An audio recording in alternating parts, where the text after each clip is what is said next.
जय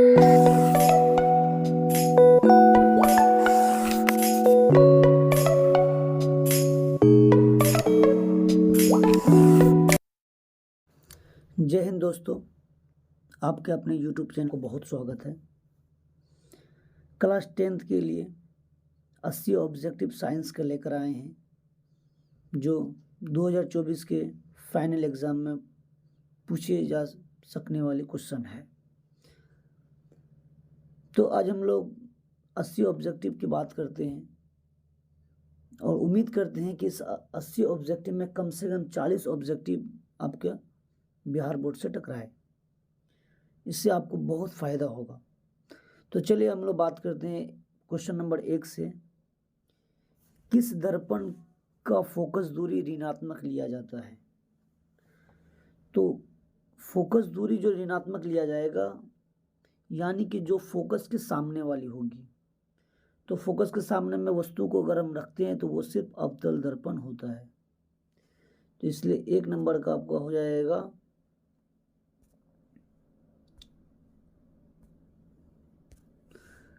B number, अवतल दर्पण हो जाएगा।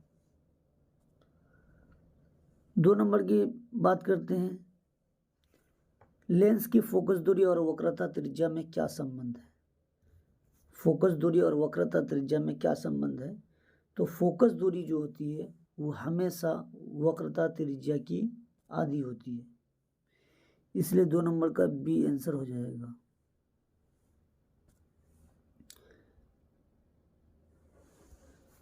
तीन नंबर में है कि निम्न में से किस माध्यम का अपवर्तनांक अधिक होता है? तो अपवर्तनांक सबसे ज्यादा किसका होगा? हीरा का। 3 का डी। सामान्य दृष्टि के लिए स्पष्ट दृष्टि की अल्पतम दूरी क्या है? मतलब जो जनरल दृष्टि के लिए आपको जो सबसे कम दूरी है वो कितनी होनी चाहिए? क्वेश्चन नंबर 1 में है 25 मीटर, 25 मिलीमीटर, 25 सेंटीमीटर, इनमें से कोई नहीं, इसलिए आपका 4 का सी हो जाएगा। श्वेत 5, क्वेश्चन नंबर 5, श्वेत प्रकाश का कौन सा रंग किसी प्रिज्म में से गुजरने के पश्चात सबसे कम झुकता है? तो सबसे कम झुकता है आपका हो जाएगा लाल। क्वेश्चन नंबर 5 का सी। निकट दृष्टि के किस लेंस के प्रयोग द्वारा संशोधित किया जा सकता है? यानी निकट दृष्टि दोष अगर किसी को हो जाए, यानी निकट की वस्तु को दिख जाए और दूर की वस्तु को ना दिखे, उसको हम लोग बोलते हैं निकट दृष्टि दोष। तो किस लेंस को उपयोग करने से ये आपकी बीमारी दूर हो जाएगी? तो उसका आंसर होगा बी नहीं ए, 6 का ए, अवतल लेंस। क्वेश्चन नंबर 7 की बात करें। विद्युत प्रतिरोधकता निर्भर करता है, विद्युत प्रतिरोधकता निर्भर करता है रेसिस्टेंस किस चीज पर? तो ए नंबर में चालक की लंबाई, बी है चालक के अनुप्रस्थ काट का क्षेत्रफल, सी चालक के पदार्थ की प्रकृति और डी है इनमें से सभी। तो 7 का डी हो जाएगा। क्वेश्चन नंबर 8, विद्युत शक्ति का एसआई मात्रक। क्वेश्चन नंबर 8 में क्या है कि विद्युत शक्ति का एसआई मात्रक आपका क्या है? तो विद्युत शक्ति का एसआई मात्रक हम सबको पता है कि विद्युत शक्ति का एसआई मात्रक होता है वाट। 8 का ए। 9 नंबर में आते हैं बात, एक यूनिट विद्युत ऊर्जा का मान, एक यूनिट विद्युत ऊर्जा का मान आपका हो जाता है 3.6 इंटू 10⁻³ 3.6 इंटू 10⁻⁴, और सी नंबर में 3.6 इंटू 10⁵ और डी नंबर में 3.6 इंटू 10⁶। तो इसलिए आपका जो है 9 का हो जाएगा डी, 3.6 इंटू 10⁶ जूल हो जाएगा, 9 का डी। बात करते हैं 10 नंबर का। निम्न में कौन सा कथन सत्य नहीं है, कौन सा बात आपको गलत नहीं है। तो एक नंबर, विद्युत जनरेटर विद्युत चुंबकीय प्रेरण पर कार्य करता है, यह बात तो सही है। विद्युत मोटर विद्युत ऊर्जा को यांत्रिक ऊर्जा में बदलता है, ये बात भी सही है। चुंबकीय बल रेखाएं परस्पर नहीं काटती है, ये भी बात सही है। तो ऑटोमेटिक चौथा बात गलत होगा। हर विद्युत रोधन वाला तार प्राय विद्युत में तार होता है, नहीं। लाल तार विद्युत में होती है, हरा तार तो आपका भूकंप अर्थिंग तार होती है। 10 का डी।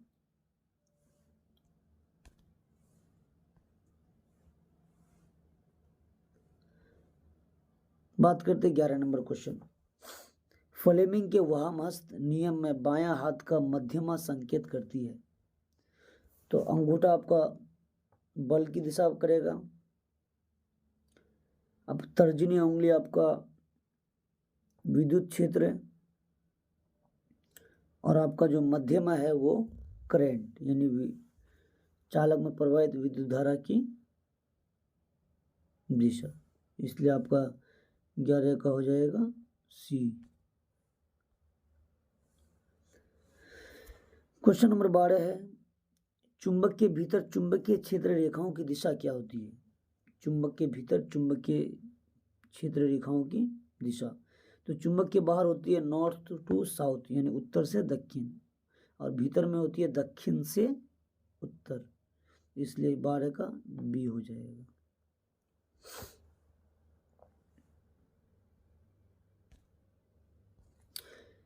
तेरह नंबर में कि नाभिकीय ऊर्जा स्रोत निम्न में से कौन सा है। नाभिकीय न्यूक्लियर एनर्जी, तो हम सबको पता है कि न्यूक्लियर एनर्जी कौन होगा, यूरेनियम। 14 नंबर में है कली चूना का रासायनिक सूत्र क्या है। कली चूना क्विक लाइम, तो क्विक लाइम क्या होता है, कैल्शियम ऑक्साइड। कली चूना का रासायनिक सूत्र क्या है, कैल्शियम ऑक्साइड, बी नंबर। जल के विद्युत अपघटन में कैथोड पर कौन सा गैस मुक्त होती है। 15 का है कि जल के विद्युत अपघटन में कैथोड पर कौन सा गैस मुक्त होती है। देखो कैथोड होती है नेगेटिव और एनोड होती है पॉजिटिव। जब कोई चीज टूटता है तो नेगेटिव के पास पॉजिटिव आएगी और पॉजिटिव के पास नेगेटिव आएगी। तो जब जल का विद्युत अपघटन होगा तो H2O में हाइड्रोजन होती है पॉजिटिव, तो पॉजिटिव जाएगी किस पर, नेगेटिव पर। तो नेगेटिव में कौन है, कैथोड। तो कैथोड पर कौन सा गैस मुक्त होगा, तो 15 का हो जाएगा आपका बी नंबर।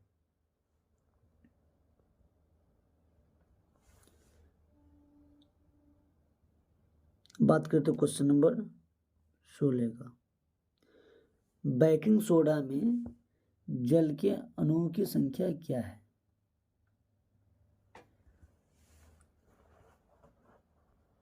बेकिंग सोडा में जल के अणुओं की संख्या, तो क्वेश्चन नंबर 16 में कि बेकिंग सोडा में जल के अणुओं की संख्या क्या है, तो ये क्वेश्चन गलत है, ये क्वेश्चन गलत है। बेकिंग सोडा की जगह आपका होगा वॉशिंग सोडा।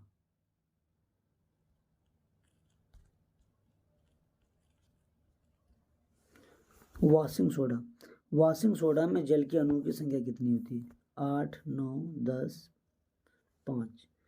तो वॉशिंग सोडा का फॉर्मूला क्या होता है, Na2CO3.10H2O, सोडियम कार्बोनेट का 10 जल, मतलब 16 का हो जाएगा सी। मिल्क ऑफ मैग्नीशिया का पीएच मान क्या है। मिल्क ऑफ मैग्नीशिया का पीएच मान क्या है।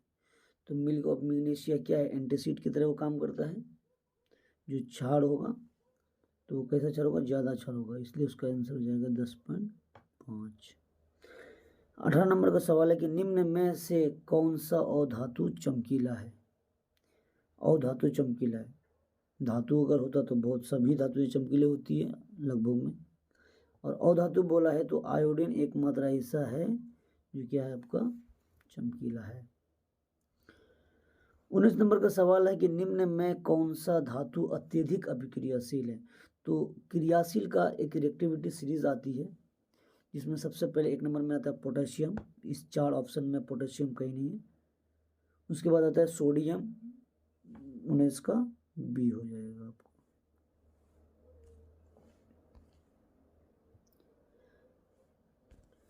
बीस नंबर में कि ऑक्सीजन परमाणु के बाहमतम कक्षा में इलेक्ट्रॉनिक की संख्या कितनी होती है। तो ऑक्सीजन का एटॉमिक नंबर 8। अगर पहला ऑर्बिट में हम 2 रखें तो लास्ट वाला ऑर्बिट में कितना रहेगा, 6। Correct answer. 21 नंबर का सवाल पूछ रहा है कि ब्यूटेनॉन एक कार्बनिक यौगिक है जिसका प्रक्रियात्मक यानी फंक्शनल ग्रुप, तो ब्यूटेनॉन है तो ऑटोमेटिक उसकी क्या हो जाएगी, कीटोन हो जाएगा, बी नंबर। 22 नंबर का सवाल है कि नाइट्रोजन के 2 परमाणु के बीच कितने आबंध बनते हैं। नाइट्रोजन का तो लास्ट में 5, तो 5 में 8 पूरा होने के लिए 3 होना चाहिए, तो आपको हो जाएगा सी नंबर, त्रिआबंध। 23 नंबर का सवाल है कि आधुनिक आवर्त सारणी में आवर्तों की संख्या है। तो आधुनिक आवर्त सारणी में आवर्तों की संख्या कितनी है, 7। वर्ग की संख्या 18। चलते हैं अगला क्वेश्चन 24 नंबर की तरफ। समूह में ऊपर से नीचे जाने पर परमाणु आकार में क्या परिवर्तन होता है। समूह में ऊपर से नीचे जाने पर परमाणु आकार में क्या परिवर्तन होता है। तो ऊपर से जब आप नीचे आइएगा तो परमाणु साइज बढ़ेगा। 25 नंबर का सवाल है कि कौन सा एंजाइम इमल्सीकृत का पाचन करता है। वसा इमल्सीकृत का पाचन करता है। तो 25 नंबर का सवाल होगा कि कौन सा एंजाइम इमल्सीकृत का पाचन करता है, तो वो आपका हो जाएगा लाइपेज। 26 नंबर का सवाल है कि सामान्य परकुंचन रक्त दाब होता है। देखिए परकुंचन थोड़ा सा हार्ड वर्ड है, एक होता है सिस्टोल, एक होता है diastole. Systolic pressure, diastolic pressure.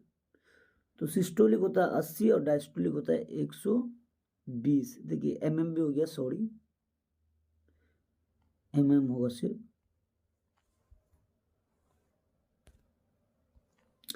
27 number में है कि पत्तियों में प्रकाश संश्लेषण द्वारा बना भोजन पादप के अन्य भागों में किसके द्वारा भेजा जाता है।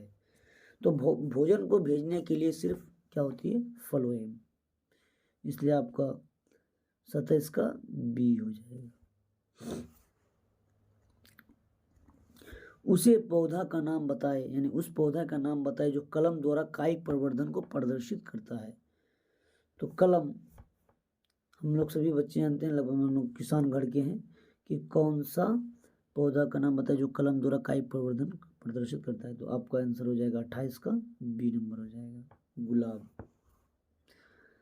29 नंबर का सवाल है कि निम्न में कौन सा द्विलिंगी पुष्प है। द्विलिंगी का मतलब होता है कि उसी फूल के अंदर में पुंकेसर भी हो जाना चाहिए और क्या हो जाना चाहिए, जायांग भी हो जाना चाहिए, यानी स्त्री केसर भी हो जाना चाहिए। लिंग नर और मादा दोनों हो जाना चाहिए।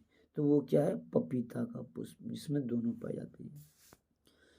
चलते अगला सवाल 30 नंबर की तरफ। हमारे शरीर की सभी ऐच्छिक क्रियाएं नियंत्रित करती है। हमारे शरीर की सभी क्रियाएं ऐच्छिक, हमारे शरीर की सभी क्रियाएं नियंत्रित करती है। तो क्या हो जाएगा आपका क्या हो जाएगा, सीरिबेलम, मतलब कि 30 का हो जाएगा आपको डी नंबर, अनुमस्तिष्क। 31 नंबर का सवाल है कि अनुवांशिकता का सिद्धांत किसने प्रतिपादित किया। तो हम लोग जानते हैं कि father of genetics Gregor John Mendel. स्त्रियों में लिंग गुणसूत्र, क्या लिंग गुणसूत्र, तो हमको पता है कि स्त्री में लिंग गुणसूत्र कितने होते हैं, XX। सवाल नंबर 33 के निम्न में कौन जैव निम्नीकरण कचरा है। जैव निम्नीकरण, तो उसमें हो जाएगा प्लास्टिक नहीं है, थर्मोकोल भी नहीं है, पॉलीथीन भी नहीं है, हो जाएगा टिश्यू पेपर। 34 नंबर का सवाल है कि अपमार्जक से बनाए जाते हैं सर्फ एक्सल, इजी, शैम्पू, उपरोक्त सभी। 34 का हो जाएगा डी नंबर।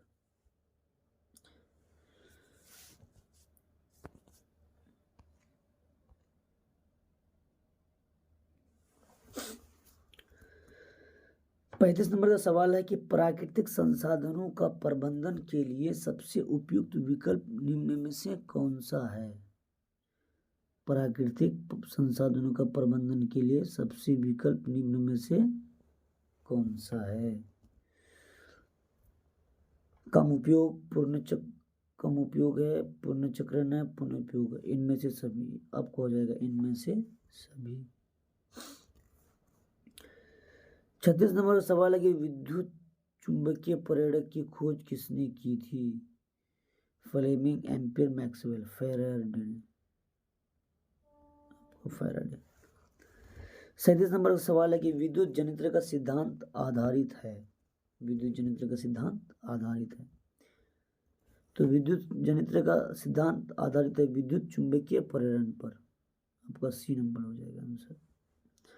38 नंबर का नवीकरणीय ऊर्जा स्रोत।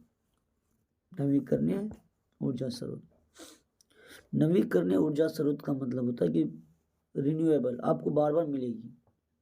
नाभिकीय ऊर्जा नहीं मिलती बार बार, कोयले से प्राप्त ऊर्जा बार बार नहीं, प्राकृतिक गैस से प्राप्त ऊर्जा बार बार नहीं, आपको एक बार प्रकृति ने दे दिया है। सौर ऊर्जा प्रकृति ने आपको दे दिया है, सूरज, जो आपको लगातार मिलते रहेगा। इसलिए 38 का हो जाएगा आपका बी नंबर।